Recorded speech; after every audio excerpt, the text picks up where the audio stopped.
Welcome to all of you. This is Prashant Varun, and we are covering lecture series of Hindu law. और last lecture में हम लोगों ने joint Hindu family की meaning, origin और इसके कैरेक्टरिस्टिक को समझा था। उसी सीरीज़ में हम लोग आगे next topic joint Hindu family में ही उसका जो एक स्पीसीज़ है या उसका सब पार्ट एक नैरो बॉडी है जॉइंट हिंदू फैमिली की, डेट इज़ अ कोपाशनरी सिस्टम या कोपाशनर या सहदायकी जिसे बोलते हैं, उसको आज हम लोग समझेंगे।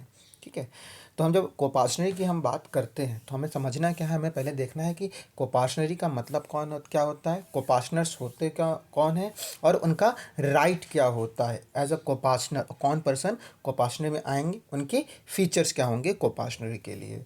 जब हम बात करते हैं कोपाशनर के लिए, जैसे कि हम लोग जान रहे थे कि जॉइंट हिंदू फैमिली में जॉइंट हिंदू फैमिली की क्या डेफिनेशन थी, जॉइंट हिंदू फैमिली की जो हम लोगों ने डेफिनेशन कवर करी थी तो उसका कंपोजिशन देखा था। तो हम लोगों ने बात किया था कि एक हिंदू जॉइंट फैमिली कैसे कंसिस्ट कर रही थी, एक संयुक्त हिंदू परिवार की संरचना कैसे हो रही थी। हम लोगों ने देखा था वहाँ पे कि एक joint Hindu family consist of a common ancestor and all his lineal male descendant up to any generation, किसी भी जनरेशन तक, किसी भी पीढ़ी तक, टुगेदर विथ द वाइफ और their widows and unmarried daughter of a common ancestor of the lineal male descendant. ठीक, यानी कि संयुक्त हिंदू परिवार में कोई जनरेशन नहीं थी, यानी कि कोई up to n number of generation तक के मेंबर उस संयुक्त हिंदू परिवार में जॉइंट हिंदू फैमिली के मेंबर हो सकते हैं। बट इसी का एक जॉइंट हिंदू फैमिली का एक स्पीसीज के फॉर्म में, एक लिमिटेड एरिया में, एक नैरो बॉडी के रूप में हम लोग पढ़ते हैं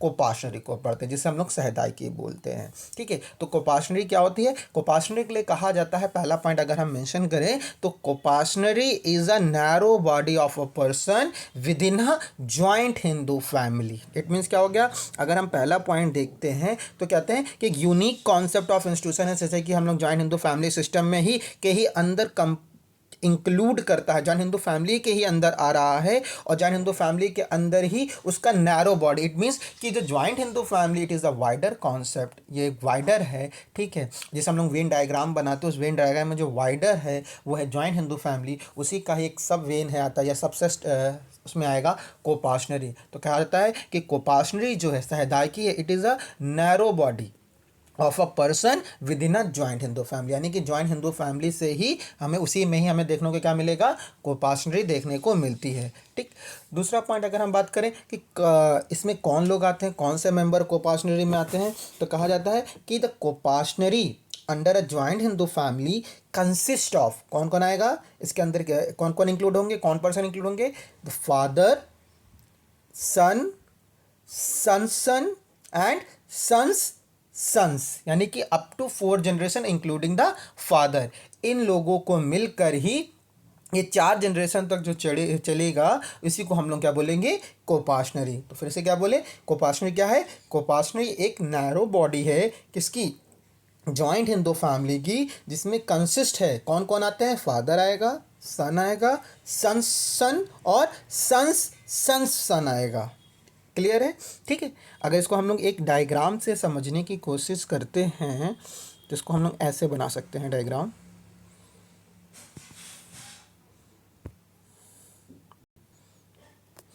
अब हम लोग समझ रहे हैं कि कोपाशनरी होता क्या है, कोपाशनरी दैट इज सहदायकी।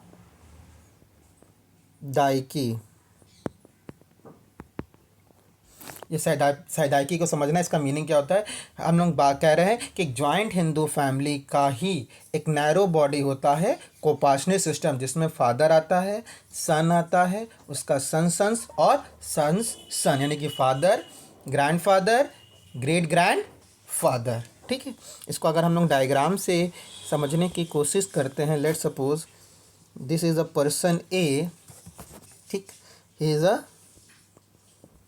फादर एंड इसी का बी सन एंड बी का son C that is grand son and D is a great grand son. It means क्या हुआ कि ये 4 लोग को ही हम लोग क्या कहेंगे, कोपाशनरी कहेंगे, इंक्लूडिंग क्या कहेंगे, फादर, सन, ग्रैंडसन और ग्रेट ग्रैंडसन, ये क्या कहलाएंगे, ये कोपासनर कहलाएंगे। It means coparcener consist of father and his 3 lineal male descendant. It means starting में हम लोग देखेंगे कोपासनिक समझ रहे हैं कि स्टार्टिंग की जो डेफिनेशन थी कोपासनरी की, वहाँ पे सिर्फ मेल पर्सन को ही इंक्लूड किया गया था। बट जैसे जैसे अभी आगे हम लोग पढ़ेंगे तब देखेंगे Hindu succession act by the amendment in 2005 now daughter is also a coparcener. But starting में क्या था, including the father up to 3rd generation, जो लीनियल मेल डिसेंडेंट होते थे उनको ही हम लोग क्या कह रहे थे, कोपासनर कह रहे थे। और जो कंटिन्यूएंस होती थी, द फॉर इट्स कंटिन्यूएंस, जैसे कि हम लोगों ने संयुक्त हिंदू परिवार में पढ़ा था कि मेल कॉमन मेल एंसेस्टर की जरूरत होती है for its existence but not for its continuance. But इसके कंटिन्यूएंस की क्या होगी, हमें जरूरत होगी फादर सन के रिलेशन की ज़रूरत नहीं है। लेट सपोज अगर हम कह रहे हैं कि फादर की डेथ हो जाती है, इट डजेंट मीन कि कोपासनरी सिस्टम ख़त्म हो जाएगा। तो जो last senior most living male descendant होगा, वहाँ से हम होल्डिंग काउंटिंग करना स्टार्ट करेंगे और अप टू 4th जनरेशन तक वो कोपासनरी में डेफिनेशन में इंक्लूड हो जाएगा। मतलब क्या हुआ, लेट सपोज हम मान के चले एक फादर है, बी उसका सन है, सी उसका सन है, डी उसका सन है और ई उसका सन है। ठीक है, let suppose father, A is father, B is son, C is grand son, D is great grand son और ग्रेट ग्रैंड सन का भी सन है। तो हम लोगों ने क्या क्या कोपासनर क्या होते हैं, कोपासनर कौन होंगे, जो last seniors living lineal male ancestor होगा वहाँ से काउंट करेंगे और अप टू 3rd जनरेशन तक जाएंगे, वो सभी कोपासनर में होंगे। अगर हम ए से काउंट करते हैं, सीनियर मोस्ट मेल मेंबर कौन है, ए, तो ए बी सी डी यानी कि 4 जनरेशन तक जाएंगे, तो ये किस में आएंगे, कोपासनर की कैटेगरी में आएंगे। लेट सपोज अगर फर्स्ट ऑफ ऑल अगर एक बी की डेथ हो जाती है तो क्या ई कोपासनरी में आ जाएगा, नहीं, क्योंकि हम लोग जब भी काउंट करेंगे हमेशा सीनियर मोस्ट मेल मेंबर से काउंट करेंगे, तब फिर क्या होगा, ए बी सी डी, तो ही क्या रहेगा, ये कोपासनरी सिस्टम डी ही तक रहेगी, ई पे नहीं आएगी। लेट सपोज बी की डेथ के बाद अगर सी की भी डेथ हो जाती है, देन क्या ई इस कोपासनरी में आएगा, the answer is no. Let suppose अगर डी की डेथ हो जाए तब भी नहीं। तो लास्ट सर्वाइविंग कोपासनर कौन बचा, ए, तो यहाँ पे कोपासनरी सिस्टम कोलैप्स कर जाएगा, ख़त्म हो जाएगा। इट मीन्स हमें हमेशा काउंटिंग कहाँ से करनी है, हमेशा काउंटिंग हमें senior most living lineal male ancestor से करनी है। ठीक, अब इसी को दूसरा एग्जाम्पल समझते हैं। मान के चलते हैं A B C D E है। ठीक, पहले वाले एग्जाम्पल में हम लोगों ने देखा था पहले बी की डेथ हो गई थी। लेट सपोज अगर फादर की सबसे पहले डेथ हो जाए, देन तो हम काउंटिंग कहाँ से करेंगे, बी सी डी ई। इस एग्जाम्पल में ई जो होगा वो कोपासनर में आ जाएगा एंड 4 जनरेशन हो जाएगी ना, 1 2 3 एंड द 4, ये क्या आ जाएगा, हमारा कोपासनरी हो जाएगा। तो क्या क्लियर हुआ, हमारी कोपासनरी का मतलब क्या हुआ, coparcenary is a narrow body of person within a joint Hindu family and it consist of father, son, grandson और ग्रेट ग्रैंडसन, यानी कि जो 4 जनरेशन तक लोग आएंगे और यहाँ पे क्या होगा, इन्हें हम क्या बोलेंगे, कोपासनरी बोलेंगे। जरूर नहीं कि उन दोनों के बीच में फादर और सन का रिलेशनशिप हो। ठीक, हो सकता है ए और सी के बीच में क्या सन और क्या है, ग्रैंड फादर है, जरूर नहीं फादर और सन के बीच में कोपासनरी, यानी कि ग्रैंड फादर और ग्रैंड सन के बीच में भी कोपासनरशिप एग्जिस्ट करेगी। तो ये हमारा पूरा कॉन्सेप्ट किसका था, मीनिंग था कोपासनरी का, क्या होती है कोपासनरी।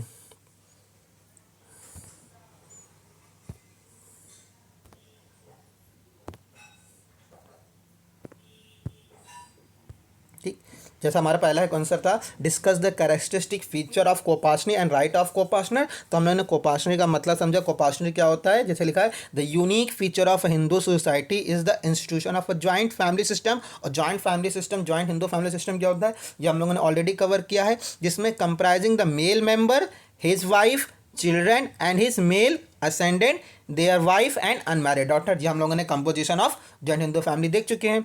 With in this unit of joint Hindu family system, इसी जॉइंट हिंदू फैमिली में देयर इज अनदर यूनिट, उसी का ही एक नैरो बॉडी सब स्पीसीज है, जिसे हम लोग क्या बोल रहे हैं, कोपासनरी बोल रहे हैं, जिसे हम लोग क्या बोल रहे हैं, सहदायकी बोल रहे हैं। तो क्या हो गया, कोपासनरी इज अ नैरो बॉडी, क्या हो गया, कोपासनरी इज अ, जैसे हो गया, देखिए लिखा है coparcenary is a narrow body male common ancestor including him body, then the joint Hindu family, it consists of only male member up to 3 generation. Male member यानी कि पहले कोपाशनर में कौन थे, सिर्फ लीनियल मेल डिसेंडेंट आते थे, इंक्लूडिंग द फादर को अगर काउंट करेंगे तो 4 जनरेशन, अगर फादर के साथ चल रहे तो 3 जनरेशन चल रहा है, ठीक। Up to male member up to 3 generation from the last male common ancestor including him, उसको मिला के अगर लास्ट सीनियर मेल मेंबर है उसको इंक्लूड करेंगे तो 4 जनरेशन आ गई, अदरवाइज उसकी 3 जनरेशन तक, जो हम लोगों ने डायग्राम में समझा। ये क्या कहलाती है हमारी, ये कोपाशनरी कहलाती है। Thus it consist of father, sons, son or son's son. It include only those member who acquire an interest by birth in the joint family called as coparcenary property. अब इसी ज्वाइंट हिंदू फैमिली में जो कोपाशनर के पास property होगी उसे हम कोपाशनरी property कहते हैं, एंसेस्ट्रल प्रॉपर्टी कहते हैं। जब इस टॉपिक को हम लोग अभी कवर करेंगे जब हम लोग classification of property under Hindu law करेंगे, ठीक। तो इसी पे एक केस है, जैसे हम लोगों ने भी समझा कि कोपाशनरी क्या होता है, फिर हम लोगों ने क्या इसी कोपाशनरी को समझाया गया था। एक केस का नाम था नरेंद्र वर्सेस WT कमिश्नर, जिसमें ऑब्जर्व किया गया न्यायालय के द्वारा, कोर्ट के द्वारा, कि coparcenary is a smaller body. It means कि ज्वाइंट हिंदू फैमिली सिस्टम के अंदर ही एक यूनिट है, एक स्पीसीज के फॉर्म में, उसका ही एक सब पार्ट है। जैसे बोला कि नैरो बॉडी है किसकी, ज्वाइंट हिंदू फैमिली की, which includes only those male descendant up to 3 generation, यानी कि सीनियर मेल मेंबर होगा, इसको इंक्लूड करते हुए अप टू 3 जनरेशन तक जाएंगे, जिसमें क्या होगा उनका who have an interest in the coparcenary property by birth. तो क्या कंक्लूजन निकला है कि जो कोपाशनर्स होंगे उनका क्या होगा, बाय बर्थ, जैसे ही उस ज्वाइंट हिंदू फैमिली में बर्थ होगा उनका बाय बर्थ उस प्रॉपर्टी में राइट आ जाएगा, और ऐसी प्रॉपर्टी को हम लोग क्या कहते हैं, कोपाशनरी प्रॉपर्टी बोलते हैं। क्लियर है।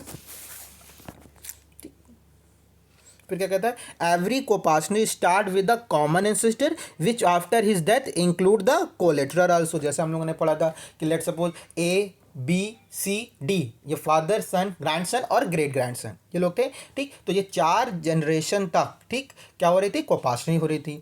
अगर जैसे ही अगर लेट सपोज जो सीनियर मोस्ट मेल मेंबर से हम लोग काउंट करना स्टार्ट करेंगे, अगर लेट सपोज हमारे एग्जाम्पल में ए है, अगर उसकी डेथ हो जाती है देन ही जो लास्ट में ई था वो ऊपर वाली कैटेगरी में आ जाएगा, वो इंक्लूड हो जाएगा, वो कोपाशनरी वहाँ पे एग्जिस्ट में आएगी। तो क्या कहते हैं, the extension of a coparcenary up to 3 generation carries special significance for Hindus as the male descendant up to 3 generation are competent to offer spiritual benefit to their ancestors. हो गया, क्लियर है। तो हम लोगों ने क्या समझा कि कोपाशनरी क्या होता है, कोपाशनरी के लिए बोला गया coparcenary is a narrow body of a person within a joint Hindu family system and it consist of a father, son, son. It means अगर दूसरे शब्दों में से बोला जाए तो कोपाशनरी में कौन आएगा, father, son, grandson, great grandson. एक एग्जाम्पल हम लोगों ने देखा, ठीक है, अप टू 4 जनरेशन तक और including the senior male ancestor, ठीक, क्लियर है।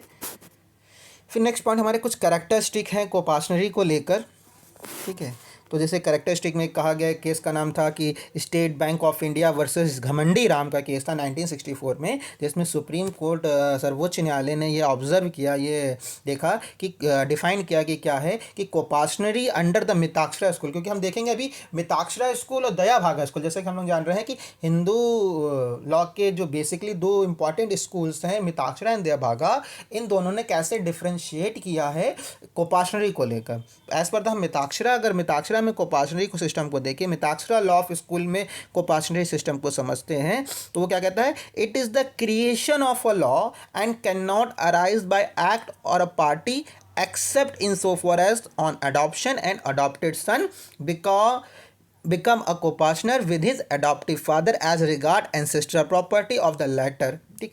मतलब क्या हुआ, ये कैरेक्टरिस्टिक क्या बता रहा है, घमंडी राम के केस में ये सर्वोच्च न्यायालय ने कहा कि जो कोपाशनरी सिस्टम होता है, जो कोपाशनरी एग्जिस्टेंस आती है, वो क्रिएशन ऑफ लॉ है, उसे हम बाय द कॉन्ट्रैक्ट नहीं कर सकते। जैसे कि हम लोगों ने जॉइंट हिंदू फैमिली का पढ़ा था ना, नेचर पढ़ा था, it is a not created bye contract, it is by status. जैसे ही बर्थ हुआ जॉइंट हिंदू फैमिली में, वो जॉइंट हिंदू फैमिली का सदस्य बन गया, ठीक।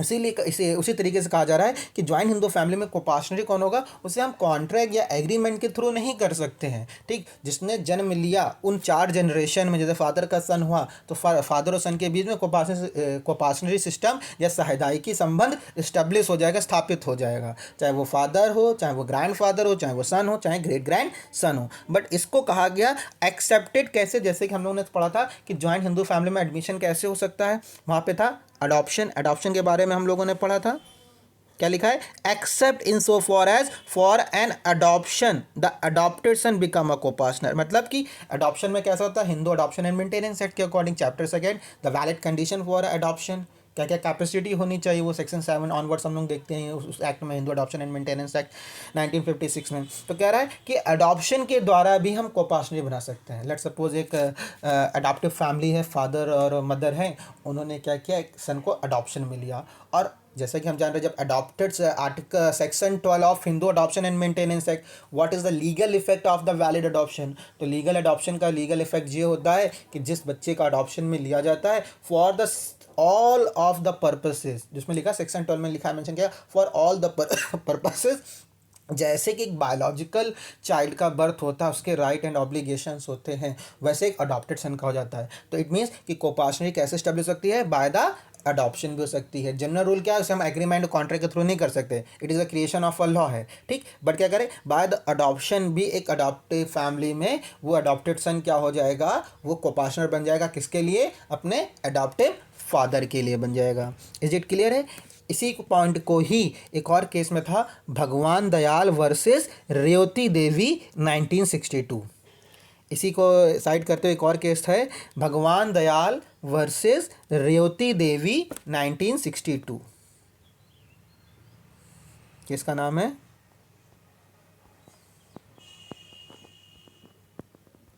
भगवान दयाल, भगवान BHAGWAN, भगवान दयाल DAYAL, भगवान दयाल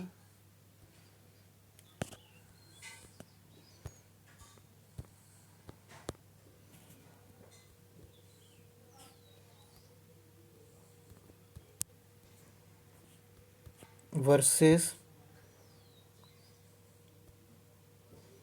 भगवान Dayal versus Revati REOTI, Revati DEVI, Revati Devi 1962।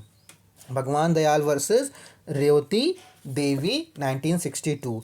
इस केस में भी वही सेम चीज़ थी कि कहा गया कि coparcenary can not created by an agreement. हम कोपार्टनरी को, सहायदायकी को किसी करार के द्वारा, किसी एग्रीमेंट के द्वारा हम क्रिएट नहीं करते हैं। It is the creation of law, ये विधि के द्वारा स्थापित होता है। It is a creation of law, जैसा कि केस में state bank of India versus घमंडी राम में। तो ये हमें 2 केस मिलते हैं यहाँ पे ये करेक्टरिस्टिक की बात करता है। क्या कोपार्टनरी क्या है, कोपार्टनरी में ताक्षरा लॉ ऑफ स्कूल का जो कोपार्टनरी हम सिस्टम देखते हैं वो it is a creation of law है and can not be created by the party among themselves by creating an agreement और अ कॉन्ट्रैक्ट, वहाँ से नहीं हो सकता। ठीक है, और फर्दर हम करेक्टरिस्टिक की बात करें कोपार्टनरी सिस्टम में तो कहते हैं कि coparcener has an interest by birth in a joint Hindu property या इंसेस्टर प्रॉपर्टी। तो जितने को पार्टनर, जैसे कि फादर का होगा, फादर सन, तो उस जॉइंट हिंदू फैमिली में जैसे ही किसी का बर्थ होता है तो वहाँ पे क्या होता है, बाय बर्थ राइट आ जाता है। लेट सपोज जैसे कि समझें, एक फैमिली है, फादर है, सन है, इसकी वाइफ है। नो डाउट फादर और सन के बीच में क्या है, कोपार्टनरी सिस्टम है। तो जैसे ही इस फादर के लेट सपोज S1 एक और सन होता है तो इस S1 का भी राइट कैसे हो जाएगा जॉइंट हिंदू फैमिली में, बाय बर्थ, क्योंकि फादर, सन और S1 तीनों ही क्या है, कोपार्टनर्स हैं। तो यहाँ पे क्या कह रहा है, coparcener has an interest by birth in ancestral property, जो इसके पास जॉइंट हिंदू फैमिली की प्रॉपर्टी, कोपार्टनरी प्रॉपर्टी है। जैसे ही बच्चे का जन्म होगा उस जॉइंट हिंदू फैमिली प्रॉपर्टी में, वहाँ पे कैसा इंटरेस्ट आ जाता है, वहाँ पे जॉइंट इंटरेस्ट होता है और बाय बर्थ इंटरेस्ट क्रिएट हो जाता है। तो अगर हम करेक्टरिस्टिक की इसमें बात करें, देखिए इसमें लिखा हुआ है the first linear male descendant of a person up to third generation acquire on a birth ownership in the essential property of such person. 3 generation तक चल रही है हमारी कोपाशनरी, और वहाँ से कैसे राइट एक्वायर हो जा रहा है, बाय बर्थ राइट एक्वायर हो जा रहा है। क्लियर है इट इज? ठीक। और क्या होता है जब कोपाशनरी प्रॉपर्टी में, यहाँ कहते हैं यहाँ पे राइट कैसा होता है, जो इंटरेस्ट होता है, जो इंटरेस्ट बाय बर्थ क्रिएट हो रहा है, उसे बोला जाता है it is a unpredictable and fluctuating interest. जो कोपाशनर का ज्वाइंट हिंदू फैमिली में जो इंटरेस्ट होता है, जो हित होता है प्रॉपर्टी में, वो कैसा होता है, अनप्रिडिक्टेबल, अप्रत्याशित, और फ्लैक्चुएटिंग, अस्थिर, फ्लैक्चुएट करता है, किसी का फिक्स्ड नहीं होता, स्थिर नहीं होता। क्यों? क्योंकि जैसे ही उस जॉइंट हिंदू फैमिली में किसी का बर्थ हुआ, ऑब्वियस सी बात है शेयर कितना हो जाएगा, कम हो जाएगा, और लोगों में डिस्ट्रीब्यूट हो जाएगा, और कोपार्टनर में डिस्ट्रीब्यूट हो जाएगा। अगर किसी कोपार्टनर की डेथ हो गई तो जितने भी सर्वाइविंग कोपार्टनर हैं, लिविंग कोपार्टनर हैं, उनको और मिल जाएगी। लेट सपोज, जैसे फॉर एग्जांपल्स इसको हम समझने की कोशिश करते हैं हम लोग। ठीक, लेट सपोज ये है फादर, ये है S1, ये है S2, तीनों लोग को पार्टनर है, फादर, S1 और S2। अभी प्रॉपर्टी कितने, 3 लोगों में बटनी होगी, तो क्या होगा, 1/3 1/3 1/3। लेकिन अभी बटी नहीं है, तो इस एंसेस्टर प्रॉपर्टी में सबका कैसा इंटरेस्ट है, S1 और S2 का बाय बर्थ इंटरेस्ट है। इसको हम कैसे फिक्स करते हैं, कहा जाता है, रूल है ये है कि जब मिताक्षरा के कोपाशनरी सिस्टम में जो इंटरेस्ट सबका है, कॉमन इंटरेस्ट है, उसको हम फिक्स कैसे करते हैं, by the way of partition. अगर यहाँ पर पार्टीशन करा देंगे, 3 लोगों में प्रॉपर्टी बढ़ जाएगी, वो एक शेयर फादर का, एक शेयर S1 का, एक शेयर S2 का, तो कितना मिल जाएगा, 1/3 फादर को, 1/3 S1 को, और S2 को 1/3 मिल जाएगा, सॉरी। ठीक है, बट हमने क्या पढ़ा, पॉइंट हमने समझा है कि यहाँ पे कैसा होता है, अनप्रिडिक्टेबल। अभी जब पार्टीशन ना हो तो हमें अप्रत्याशित तो किसको कितना मिलेगा अभी हमें नहीं पता। लेट सपोज फादर है, S1 है, S2 है, अभी 3 है, पता चला कि F का एक और सन हो जाता है S3, तो जो प्रॉपर्टी 1/3 1/3 बढ़ रही थी, अब कितनी बटेगी, 1/4 1/4 1/4 1/4। इसे क्या क्या, अनप्रेडिक्टेबल है, कोई अप्रत्याशित है। अब इन्हीं में मान के चलते हैं हम लोग कि फ्लैक्चुएट हो रहा है, ऊपर नीचे उनके शेयर फ्लैक्चुएट हो रहे, स्थिर नहीं, कांस्टेंट नहीं है, स्पेसिफाइड नहीं है। इसी एग्जांपल में मान लेते हैं हम, ये S2 और S3 की डेथ हो गई, तो ये S2 का 1/4 था और S3 का 1/4 था, ये दोनों जो लिविंग को पार्टनर हैं उनके पास चली जाएगी, यानी कि वो प्रॉपर्टी किसको मिल जाएगी, F और S1 को। जो लिविंग को पार्टनर के पास प्रॉपर्टी चली जाती है उसे क्या बोलते हैं, रूल ऑफ सर्वाइवरशिप। तो रूल ऑफ सर्वाइवरशिप के अकॉर्डिंग क्या हो जाएगी, जो लिविंग को पार्टनर होते हैं उनको प्रॉपर्टी रिवर्ट बैक हो जाती है, और क्योंकि ये इनके फीमेल को नहीं जाएगी, क्योंकि S2 का कोई लीगल अगर फीमेल है, फीमेल डिसेंडेंट है, क्योंकि फीमेल डिसेंडेंट स्टार्टिंग में क्या थी, कोपाशनरी नहीं थी, तो इसी को क्या कहा गया कि जो कोपाशनरी सिस्टम में जो इंटरेस्ट होता है बाय बर्थ कोपाशनर का, वो कैसा होता है, अनप्रेडिक्टेबल होता है और फ्लैक्चुएटिंग इंटरेस्ट होता है। इस अनप्रेडिक्टेबल और फ्लैक्चुएटिंग को अगर स्पेसिफाइड करना है, इस इंटरेस्ट को, तो कैसे करना होगा, उसे by the way of partition करेंगे। क्लियर है? इसे यूनिटी ऑफ ओनरशिप राइट्स की हम बात करें, और इंडेटमेंटेबिलिटी ऑफ शेयर, ठीक, community of interest, exclusion of female, female का एक्सक्लूजन कर गया, डेवोल्यूशन ऑफ सर्वाइवरशिप, सर्वाइवरशिप के थ्रू प्रॉपर्टी डिवॉल्व हो रही है, राइट ऑफ मेंटेनेंस, फीमेल कोई कोपार्टनर्स होती नहीं थी, ठीक है, तो उसको क्या मिलता था, फीमेल को एज अ राइट मिलता था, कोपार्टनरी में मिलता था। और क्या कहते हैं, कम्युनिटी ऑफ इंटरेस्ट, क्यों, क्योंकि अभी जब उस जॉइंट हिंदू फैमिली में सबका इंटरेस्ट कैसा है, बाय बर्थ इंटरेस्ट है तो बाय बर्थ इंटरेस्ट होने से क्या है, अब सबका उसमें शेयर है, बट पार्टीशन नहीं हुआ, तो यानी कि सभी का उसमें इंटरेस्ट छुपा हुआ, सभी का इंटरेस्ट उसमें कॉमन इंटरेस्ट है, ठीक है, तो उसको हम कोई भी कोपार्टनर डायरेक्ट क्या कर सकता है, वहाँ पे पार्टीशन या एलिनिएशन या पार्टीशन के लिए नहीं, पार्टीशन का क्लेम कर सकता है, बट अपने वॉलेंटरली कंसेंट से वो अलग नहीं हो सकता, उसे पार्टीशन के द्वारा अलग हो जाएगा। वो इसीलिए यहाँ पे बोला जाता है कि जो कोपाशनरी में चाइल्ड बॉर्न होता है, child born with the silver spoon, क्योंकि वो बाय बर्थ उसका वहाँ पे राइट होता है। और इंटरेस्ट बाय कैसे होता है, सर्वाइवरशिप होता है। ये कुछ कैरेक्टरिस्टिक है हमारे बताए गए किसके, कोपाशनरी किए। ठीक है, फिर एक पॉइंट आता है हमारा, जैसे कि ये कि कोपाशनरी अगर एग्जिस्ट कर रही है किसके बीच में, coparcenary between a father and a son. और कौन सा सन, जो बॉर्न हुआ है सिविल मैरिज के अंदर, मतलब स्पेशल मैरिज एक्ट 1954 के अंदर। इट मीन्स अगर मान के चलते हैं कोई एक मैरिज है under the special marriage act 1954 with a non Hindu, अगर कोई पर्सन है जो नॉन हिंदू मैरिज के साथ एक मैरिज कर लेता है, तो उसका जो इंटरेस्ट होता है उसकी जॉइंट हिंदू फैमिली में वो सीवर्ड माना जाएगा, और वहाँ से वो कोपाशनरी सिस्टम खत्म हो जाएगी और न्यू कोपाशनरी कंटिन्यू करेगी जब उसका कोई लीनियर डिसेंडेंट होगा। इसी बात को हेल्ड किया गया था in the case of R Sridharan versus commissioner of wealth tax 1970 में।